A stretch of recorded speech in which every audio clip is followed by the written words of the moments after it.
to Rashtrapati Bhavan, the office and home of the President of India. Completed in 1929, Rashtrapati Bhavan, designed by Edwin Lutyens and Herbert Baker, is one of the most magnificent presidential palaces ever built. The erstwhile symbol of colonial power and imperial domination is today representative of Indian democracy. The iconic Jaipur column stands in the middle of a huge opening, earlier called the Viceroy's Square. Beyond the column, the impressive forecourt greets the visitors as they approach the mansion. This is where parades are drawn up on important occasions and visiting heads of state formally received. On top of the 31 steps that lead to the portico is a marvelous sculpture of the Rampurva bull, a metaphor of strength held in control.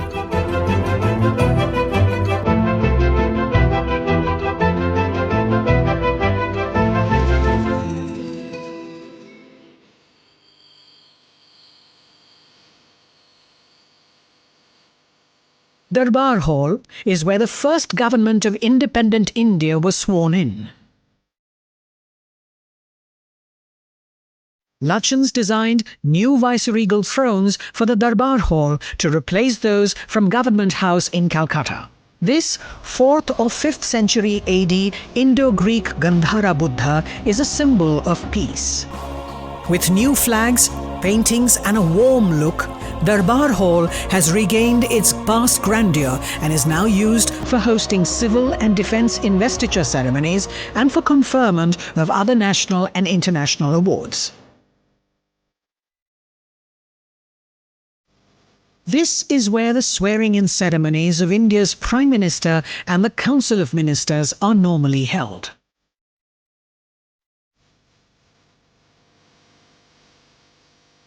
Next to Darbar Hall is the library. It is also described as the daughter of Darbar Hall.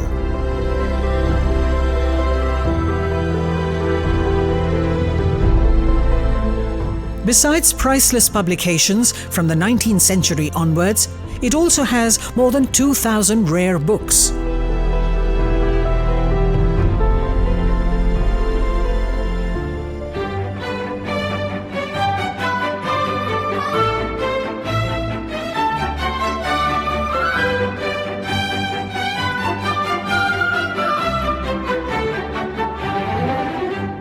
Ashoka Hall was originally built as a state ballroom.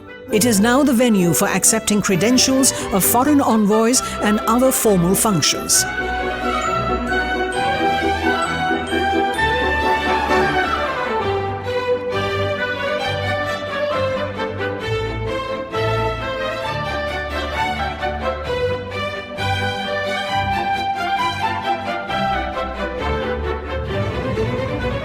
Embellishments on the ceilings, carpets and chandeliers reveal the stately splendor of the room.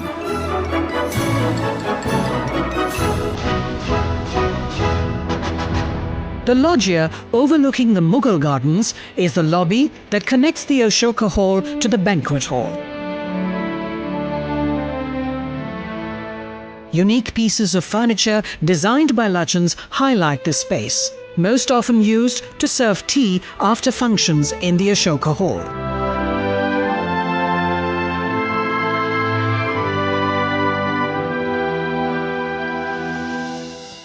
The banquet hall or the state dining room is one of the most impressive rooms of the Bhavan. The President hosts banquets here for visiting heads of state.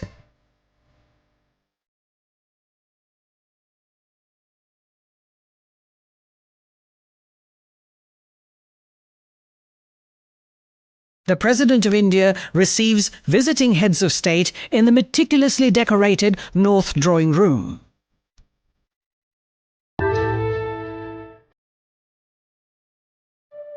The South Drawing Room, often referred to as a twin to the North Drawing Room due to its similar dimensions and decor, is reserved for meeting other important dignitaries.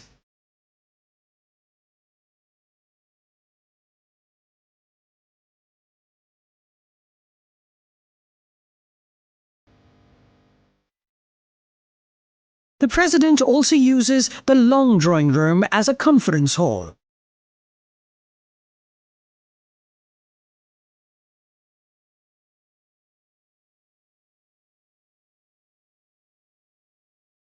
The opulent northwest wing of the mansion has been revived and reserved as the guest wing for visiting foreign dignitaries.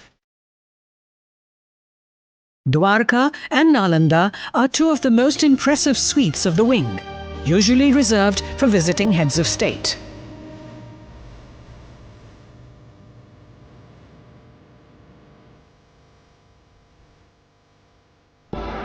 The expansive gardens around the Bhavan have a fascinating narrative of their own. They tell the story of being one with nature. Almost 60% of the President's estate, that is more than 190 acres, is green, comprising dense foliage and rare flora and fauna.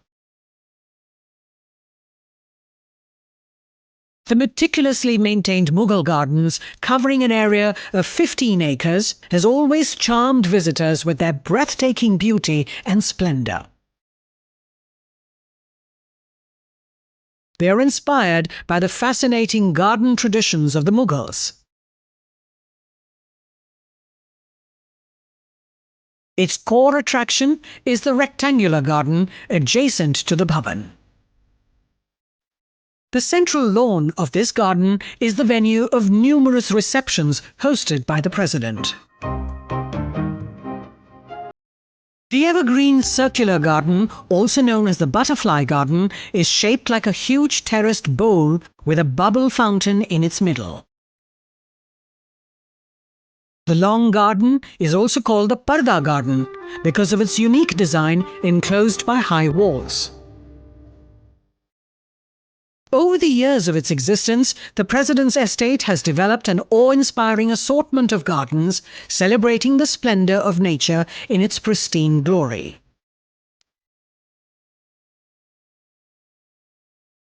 Environment-friendly battery-operated ferries are being provided to tourists to move between the locations. Just a short ride, the new museums are all set to greet them, designed to suit the tastes of every visitor. A heritage building that housed the stables of the President's bodyguard has now been converted into a unique high-tech museum.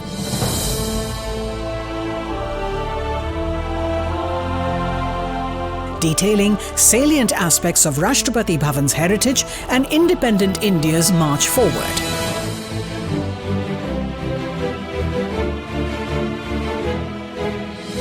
Another museum, a state-of-the-art, storytelling one, with a total area of 10,000 square meters, is ready to inspire its visitors. The museum is equipped with the latest multimedia and interactive techniques for enhancing visitors' experience. Navachara Kaksh is a futuristic effort to ignite young minds and put them on the path to scientific discovery and learning. This museum of inspiring innovations, with its compelling mix of scientific know-how and models, is a favorite among visitors. It's not just an opulent home or an impressive office for India's head of state. Heritage, humane, high-tech and happy all at once, the Rashtrapati Bhavan is the house of the Indian people, highlighting the ethos of India's culture and history. A visit to the President's estate is an immersive and enlightening experience. It's all about partaking in a glorious journey of traditions that draws their strength from modernity and participating in the progressive aspirations of a growing nation.